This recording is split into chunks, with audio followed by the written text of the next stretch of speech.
back to the Crochet Credits. So as my friends at yarnspirations.com, this is the wattle stitch, W-A-T-T-L-E, wattle stitch. And this is a common stitch. It's really easy to maintain. And when you look at it from a diagram perspective, you're thinking, okay, it's going to be hard to find the stitches. It's not. It's nice and easy. To do this pattern in any size, it's in multiples of 3. So just keep it as multiple of 3. There's no additions to the end of that, and just start that way. Let's grab our yarn and let's play. So let's begin in multiples of 3. So just go 1, 2, 3. Is it big enough? Yes or no? If not, continue 1, 2, 3, 1, 2, 3, 1, 2, 3, and 1, 2, 3. So go as big as you need to go. You can measure it against something in order to get the sizing, and then you can start with row number 1 next. To start row number 1, we're going to start the wattle stitch immediately. So you're going to go second chain from the hook. I usually like getting the back hump of the chain. You can decide if you want the regular chain itself. So just single crochet, second chain from the hook. The next one is where you're going to start doing the wattle stitch. So the wattle stitch is made up of single crochet, chain 1, 1 double crochet into the same chain. So you're going to go single crochet, chain 1, and double crochet into the same chain. Like that. Skip 2 chains and go to the third and do the exact same thing. So you're going to start off with a single,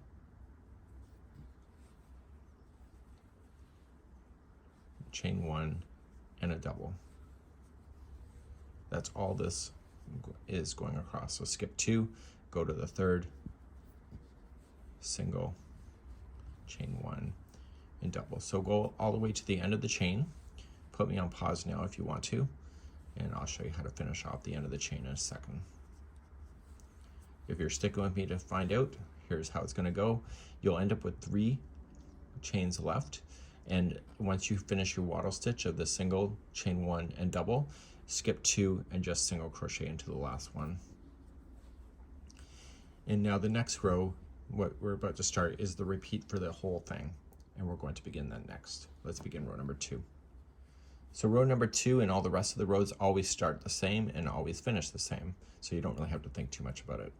So chain 1 and single crochet in the top of the first single. Now the chain 1 spaces, if you pull it apart, you'll see it, but your hook will automatically kind of want to find those anyway. So in the wattle stitch, it was a single, chain 1, and a double because it's been turned around on you now. So you're just going to find that chain 1 space and apply a single, chain 1, and a double. And this causes the stitches to rebalance itself, because in one direction the long double crochet was here, and in this one the long double crochet is going in this direction. So come to the next wattle stitch, look for the chain 1, single, chain 1, and double. Come to the next wattle, so single, chain 1, and double. And you're doing this all the way across in those chain 1 spaces. So single, chain 1, and double.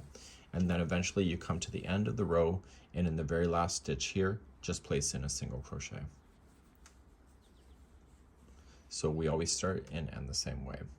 So turning our work to recap is that you chain 1 and single crochet in the first. Look for your wattle stitch, look for the chain 1.